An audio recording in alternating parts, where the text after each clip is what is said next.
Petite coupure sponsorisée par moi-même. Si tu apprécies ce podcast et ce que je partage, n'hésite pas à mettre tout simplement 5 étoiles sur la plateforme de ton choix avec laquelle tu écoutes. Ce qui est bien, c'est que tu as besoin de le faire qu'une seule fois et après, c'est bon. Et autrement, si tu veux échanger avec moi, n'hésite pas à rejoindre mon Telegram. C'est un canal privé où je partage tous les dessous de mon business et mes pensées au jour le jour. Et tu peux même échanger avec moi-même. Donc si tu es partant pour ça, n'hésite pas à rejoindre sur www.blogriche.com/telegram. blogriche.com/telegram. Merci et je te laisse avec le podcast. Bonjour à toi et bienvenue dans ce nouveau podcast où je vais te parler de quelque chose d'assez intéressant, c'est la rétention d'informations. C'est intéressant parce que je vois beaucoup d'entrepreneurs qui font de la rétention d'informations et qui ne comprennent pas qu'en fait l'information va leur permettre de faire des ventes. Donc évidemment dans ce podcast je vais m'axer principalement sur les vendeurs de formation, mais tu vas voir qu'en fait c'est disponible avec n'importe quel type d'activité. Je vais prendre un exemple qui sont les chefs cuisiniers. Alors je sais que ça n'a rien à voir pour l'instant entre les deux, mais je vais t'expliquer tout ça. En fait, beaucoup de personnes quand ils se lancent, et je l'ai vu parce que j'en ai accompagné pas mal, je leur dis faites du contenu. Le contenu en fait, beaucoup de personnes ne comprennent pas que c'est ce qui va créer une relation entre toi et ton audience. Internet est très important, c'est une guerre permanente et de plus en plus, il faut comprendre à qui tu fais confiance et il faut forcément se démarquer. Comment tu démarques ? Soit ton offre, elle est tellement géniale que tu dévores le marché et souvent dans les marchés, c'est winner takes all. Donc ça veut dire que le gagnant prend tout. Regarde par exemple Apple. Apple, c'est pas celui qui vend le plus de téléphones dans le monde. Par contre, aux États-Unis, c'est 50% des personnes ont un iPhone. Donc ça te montre en fait la dominance du marché. Et ce qu'il faut comprendre, c'est que soit tu domines donc par du contenu, soit tu domines par un avantage, comme disent les Américains, unfair advantage. Et donc Apple, son avantage, c'est quoi ? C'est 1, c'est américain. 2, c'est parce qu'il y a un écosystème qui est juste énorme. D'accord ? Et ce qu'il faut comprendre là-dedans, c'est que beaucoup de personnes, malheureusement, ne comprennent pas que si tu n'es pas un gagnant, donc si tu n'es pas un winner takes all, donc moi je ne suis pas dans mon marché par exemple, et c'est ok en fait. C'est pas grave, ça veut dire que ce n'est pas parce que tu n'es pas le gagnant qui prend tout que tu ne vas pas pouvoir en fait manger. Et tu peux très très bien manger en fonction de ton marché. Moi j'en ai déjà parlé plein de fois, mais le marché par exemple de la formation en ligne ou même de l'agence marketing, je suis pas du tout le leader du marché. Mais c'est encore mieux. Parce qu'en fait, beaucoup de personnes, et ça d'ailleurs c'est une petite astuce pour vous, si jamais vous voulez vendre une prestation et que quelqu'un hésite avec votre compétiteur qui est le leader du marché. Ce qui est génial, c'est que vous pouvez lui dire cette phrase. Nous ça marche extrêmement bien quand on va démarcher des restaurants. Quand moi j'allais démarcher, maintenant je le fais plus, mais quand j'allais démarcher avec mon petit accent français, en fait les gens me disent mais ouais mais je peux aller voir cette entreprise là qui est beaucoup plus grosse sur mon secteur. Et je fais ouais d'accord, mais et notez bien cette phrase, c'est très important. Je fais ouais mais vous voyez cette entreprise là, on est d'accord que c'est le leader. Mais le problème des leaders, c'est que ça se repose sur ses lauriers. Alors que moi, j'ai tout approuvé. Donc ça veut dire que moi je vais être beaucoup plus novateur, je vais travailler beaucoup plus pour vous apporter des résultats et forcément moins cher. Donc en gros, c'est du gagnant-gagnant pour vous parce que vous savez que moi je vais mettre tous les efforts pour vous assurer un niveau de qualité supérieur à ce que vous aurez pu prendre chez la clientèle. Et encore une fois, les leaders du marché, ils n'ont pas besoin de vous. Donc ils s'en foutent de vous en fait. Vous serez juste une ligne de plus sur leur compte en banque. Alors que moi, comme j'ai pas beaucoup de clients, beaucoup moins qu'eux, c'est beaucoup plus important pour moi de vous servir et de vous apporter des résultats. Vous voyez un peu comme on a transformé un défaut, le fait de ne pas être le leader, en une qualité. Pensez bien que tout ce que vous faites dans la vie, c'est juste de la psychologie, d'accord ? Vous pouvez trouver toutes les excuses du monde, à chaque fois il y a une solution. Donc par exemple, beaucoup de personnes auraient pu se plaindre et dire « Ah oui, mais moi je suis pas le leader du marché », d'accord ?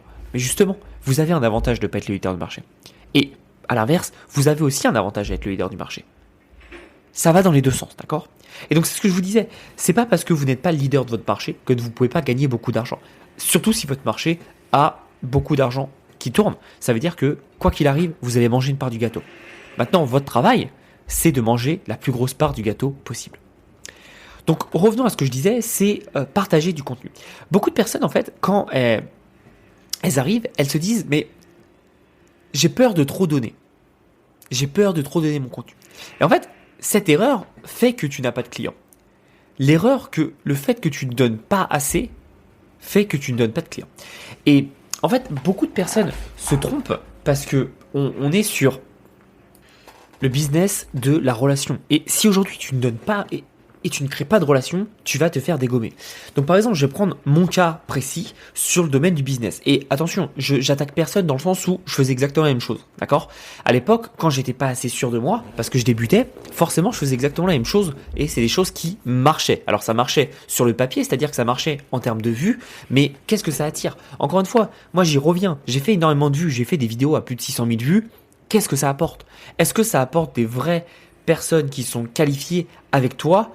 Non, ça apporte juste des gars qui sont des touristes. Et faut pas confondre vue et relation, d'accord? Et moi je te le dis, si tu fais les mêmes vidéos que tout le monde, par exemple dans ta thématique, donc moi ça peut être les 3 business à lancer en 2024. En fait le problème c'est que donc je vais arriver et je vais dire bonjour, bah voilà les 3 vidéos c'est affiliation, business en ligne et e-commerce. Ah super. Mais ça cette vidéo, ton auditeur, ton spectateur, il l'a vu 400 000 fois. Et le pire, c'est que la plupart du temps, il l'a vu chaque année et il rafraîchit, mais juste à jour. Et en fait, le problème de ça, c'est que si tu ne comprends pas qu'est-ce que toi tu devrais apporter, tu ne sais pas faire ta différence. Je t'explique. Si jamais je devrais faire une vidéo, les 3 business à lancer en 2024, ce que je ferais, c'est que je ferais plutôt, bah voilà, premier business, c'est, je sais pas, de la vente de formation. Mais au lieu de m'arrêter à là, je vais faire, donc voilà ce que tu dois faire. Tac, tac, tac, tac. Et limite, tu fais une micro-formation et tu essayes d'ajouter des choses dont les personnes n'ont jamais entendu parler. Et là, en fait, tu vas te différencier parce que tu vas apporter plus de contenu. Et donc, forcément, tu vas faire plus de création de relations. Et derrière, tu vas avoir plus de clients. Mais le problème de ça, en fait, c'est que ça demande beaucoup plus de travail. Et je ne vais pas t'apprendre que l'être humain, il est très paresseux. Et donc, c'est pour ça que c'est intéressant de comprendre que le business de formation, c'est un business de relation et pas d'information. C'est-à-dire que les gens payent parce que c'est toi, pas parce que tu vends. Alors ça, c'est sur ta communauté. Évidemment, au fur et à mesure, les gens vont payer pour ton produit parce que tu ne peux pas avoir un trafic chaud tout le temps. Mais là, je te parle pour un trafic sur du contenu organique, évidemment. Et ce qu'il faut comprendre, c'est que plus tu vas donner de contenu gratuit, tu sais, on dit souvent il faut donner 99% de son contenu.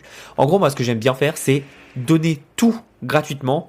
Mais par contre, ce que j'explique pas, c'est comment le faire. C'est-à-dire, je peux tout expliquer, le cheminement, par contre, tu ne sauras pas forcément comment le faire. Et beaucoup de personnes se plantent avec ça, c'est-à-dire qu'ils pensent qu'ils savent, mais ils ne savent pas. C'est-à-dire qu'ils savent de quoi on parle, mais ils ne savent pas le faire. Et c'est une différence entre savoir et savoir-faire. C'est une différence entre la connaissance et l'assimilation. Si tu arrives à comprendre cette différence, je peux t'assurer que tu vas faire un vrai changement dans ton business et dans ta façon d'écouter le contenu, de consommer le contenu.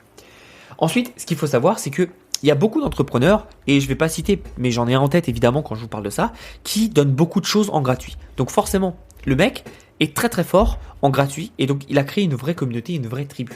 Le problème de ça, c'est que son contenu payant, comme il n'est pas assez inspiré, bah, il n'arrive pas à offrir plus de choses, et les gens sont souvent déçus de ce qu'il propose. Parce que il va tout simplement apporter si peu de plus-value que les gens vont pas comprendre. Et là, tu vas me dire, mais Thomas, ça contredit ce que tu as dit avant. Et en fait, non. Ce qu'il faut comprendre, c'est qu'il faut que tu sois créatif. C'est-à-dire que si demain je t'explique comment monter un business de formation, tout le monde sait faire. Bon, bah c'est simple, tu fais du contenu ou tu fais de la pub, derrière tu renvoies vers une page de vente et tu fais de la vidéo. Voilà, ça c'est ce que tout le monde va t'apprendre. Maintenant, comment est-ce que tu fais ça? Quels sont les hooks? Quels sont les moments, les mots, les points importants qui vont faire que ta formation va passer de 1000 euros à 15-20 000 par mois? C'est des choses comme ça qui sont très importantes. Et encore une fois, je te prends la formation, mais ça peut être de l'agence marketing, du e-commerce, etc., etc. En gros, si tu apprends des choses pour aller plus profond dans ce que tu souhaites enseigner, forcément, ça va être intéressant. Par exemple, t'enseignes de la guitare. Comment jouer le dernier morceau de Jimi Hendrix. Bon, le dernier morceau remonte à quelques années, mais t'as compris. Bah, je vais t'apprendre ça. Maintenant, si je t'apprends en fait pourquoi cette note est important à faire et pourquoi ce mouvement est important à créer, vous voyez que c'est deux contenus différents. C'est totalement différent. Et je vais venir vers un exemple qui pour moi me parle beaucoup, c'est la cuisine. Pourquoi est-ce que les gens achètent des livres de cuisine? C'est-à-dire que tu regardes ton youtubeur préféré qui t'apprend comment cuisiner. Ok? Bon, c'est cool, tu le vois, c'est gratuit. Il te donne tout. Pourquoi est-ce que tu achèterais un livre avec ses recettes de cuisine? Parce qu'en fait, en général, dans les vidéos, il va te montrer comment faire. Et dans les livres, comme tu as plus de temps, tu as plus d'espace, il va t'expliquer pourquoi le faire. C'est-à-dire, pourquoi est-ce que tu vas cuire des petits pois à l'eau gazeuse. Petite astuce, les amis, ce qu'on faisait en école de cuisine, on cuisait les petits pois à l'eau gazeuse. Pourquoi? Et les haricots verts aussi. Pourquoi? Parce que l'eau gazeuse a du bicarbonate de soude, si je me trompe pas, et donc ça, bon, je suis pas très bon en physique, mais ça a du bicarbonate, et donc ça permet tout simplement de garder la chlorophylle et de fixer la chlorophylle sur les haricots verts. Et c'est pour ça qu'en fait, quand tu cuis des haricots à l'eau gazeuse, ils sont beaucoup plus verts et vert brillant, on va dire, que quand tu les cuis en fait classiquement et qui sont un peu vert flat. Tu vois, ils sont pas très beaux, ils sont un peu vert foncé, c'est pas ouf. D'ailleurs, autre astuce, hein, si t'as pas d'eau gazeuse, tu peux cuire avec de l'eau plate et derrière tu les mets directement dans de l'eau glacée. Et là, ça va fixer la coloration. Mais voilà, c'est des astuces en fait que forcément tu peux le dire évidemment en vidéo. Genre par exemple en vidéo je peux vous faire, bon bah voilà, cuisez vos haricots verts, et ce que vous allez faire c'est que vous allez mettre dans l'eau glacée, mais vous savez pas pourquoi vous allez faire ça, parce que j'aurai pas le temps et je dois avancer sur ma recette. En revanche, quand c'est un livre, quand on a plus de place pour écrire, là on enseigne le pourquoi on fait ça, et en fait c'est en comprenant le pourquoi on fait ça que vous devenez meilleur dans votre domaine. Et c'est un exemple que ce dont je vous parle, parce que moi j'enseigne à ma copine comment bien cuisiner des bons repas, on va dire traditionnellement français. Et forcément, je lui explique à chaque fois les recettes, mais je lui explique pourquoi elle fait ça. Pourquoi tu dois blanchir, je sais pas, pourquoi tu dois blanchir un produit, comment tu dois cuisiner, pourquoi tu dois cuisiner, etc., etc. Et en fait, du coup, son niveau de cuisine qui était déjà très bon a tellement progressé parce qu'elle comprend pourquoi elle fait les choses. Elle ne les fait pas bêtement. Elle ne fait pas parce qu'il faut le faire, elle le fait parce qu'elle comprend pourquoi il faut le faire. Et c'est ça que vous devez enseigner en fait. Peu importe votre thématique, peu importe votre niche, vous devez enseigner le pourquoi. Pourquoi vous faites ça? Parce qu'en gros, vous devez apprendre à votre client à réfléchir par lui-même et à ce qu'il comprenne pourquoi il fait les choses. D'accord? Et encore une fois, pour continuer sur la cuisine, d'après vous, quand je vous parle de créer de la relation, créer du contenu, pourquoi tous les meilleurs chefs du monde ont des livres de cuisine en donnant leurs meilleurs conseils? Parce que si t'es logique, tu te dis, bah attends, pourquoi ce chef me donne la recette de son magret de canard super connu? Si je le fais chez moi, ça veut dire que j'irai plus chez lui, donc il va perdre des clients, non? Eh bien non, en fait c'est l'inverse qui se produit. Ce qui se produit, c'est quoi? Ça va créer une relation. Cette relation va la renforcer, et ce qui fait que si le chef ouvre des restaurants, tu vas aller dans ces restaurants parce que ce chef t'a déjà apporté de la connaissance. Et il y a un concept dont on ne parle pas assez qui s'appelle tout simplement la dette intellectuelle. La dette intellectuelle fait que, en fait, si quelqu'un vous donne tellement d'aide gratuite, à un moment donné, votre cerveau va vouloir lui rendre l'appareil. Donc si cette personne vend quelque chose, propose un produit ou une offre, vous allez vouloir l'acheter parce que pour vous, c'est lui rendre l'appareil, et c'est pour ça que c'est assez intéressant. Et donc beaucoup de personnes ne comprennent pas ces choses-là et ne comprennent pas en fait qu'en mettant en place ce genre de choses, vous pouvez tout simplement, en apportant du contenu, avoir beaucoup plus de clients. Mais encore une fois, votre contenu doit être supérieur à ce qu'on trouve sur le reste du marché. Je prends l'exemple de Gary Vaynerchuk, je prends l'exemple d'Alex Hormozy, c'est ce qu'ils ont fait. Ils sont arrivés avec du contenu tellement plus puissant, plus poussé que le reste du marché, qu'en fait, ils ont pris tout le marché. Et c'est pour ça que c'est intéressant de comprendre comment vous faites pour gagner des parts de marché. C'est en faisant plus que vos compétiteurs. Et donc, pour finir sur les chefs, ce qu'il faut comprendre, c'est que si un chef est OK à te donner sa meilleure recette, c'est que il sait que tu ne la feras pas pareil que lui, parce que encore une fois, le savoir c'est bien, mais savoir-faire c'est encore mieux, et des années d'expérience pour faire cette recette seront jamais remplacées par quelqu'un qui débute. Alors évidemment, ça peut s'en rapprocher, évidemment tu peux faire un bon produit, évidemment ceci, évidemment cela, mais ça sera jamais au même niveau. Et donc forcément, si tu as fait la recette du chef Intel, le jour où tu es dans une ville où il a un restaurant, tu voudras aller goûter ce produit pour voir la différence. Donc déjà curiosité, mais aussi parce que ce chef t'a beaucoup apporté. Donc pensez à ça. Et maintenant, il faut comprendre aussi un truc, ça c'est un petit bonus, mais il faut comprendre un truc, c'est que si vous n'apportez pas, en fait, ça se voit. Parce que si vous n'apportez pas, vous allez tout simplement paniquer. Et beaucoup de personnes qui ont des business, mais qui ne sont pas sereins, panique. Et quand ils paniquent, ça se voit. On voit les panic moves, qu'on appelle en anglais, c'est les moves de panique, qui font tout simplement, c'est-à-dire qu'ils commencent à copier, ils commencent à apporter beaucoup moins de valeur, ils commencent à vendre. Et je vais pas vous cacher, moi ça m'est arrivé par le passé de paniquer, d'être dans des situations où je panique. Et forcément, ça se voit. Quand vous avez l'expérience, vous savez En fait, vous savez les finances des personnes, parce qu'en général, c'est souvent les finances qui font paniquer, mais vous savez les finances des personnes quand vous voyez les actions des personnes. Donc si vous avez un entrepreneur qui copie, en ce moment sur le marché français, on en a beaucoup qui se copient entre eux, si vous voyez les gens se copier, ça veut dire que 1, ils n'ont pas de nouvelles idées, que de 2, ils paniquent parce qu'ils n'ont pas de nouvelles idées, donc ils paniquent, et de 3, qui sont bidons, ils sont rien en fait. Quand je dis ils sont rien, c'est un peu méchant, mais c'est pour dire qu'en fait, ils n'ont pas de niveau et de skills suffisants pour créer leur propre stratégie, leur propre connaissance et leur propre savoir. D'accord ? Moi, si je vous enseigne quelque chose, j'essaie toujours, évidemment, on s'inspire de tous, mais j'essaie toujours d'apporter ma patte à l'édifice. Parce que aujourd'hui, Tomaggio, alors je parle de moi avec troisième personne, ça fait un peu bizarre, mais Tomaggio, la marque Tomaggio, il y a une façon de faire. Il y a une stratégie précise qui se retrouve en fait dans tous mes contenus. C'est toujours la même démarche et la même façon de procéder.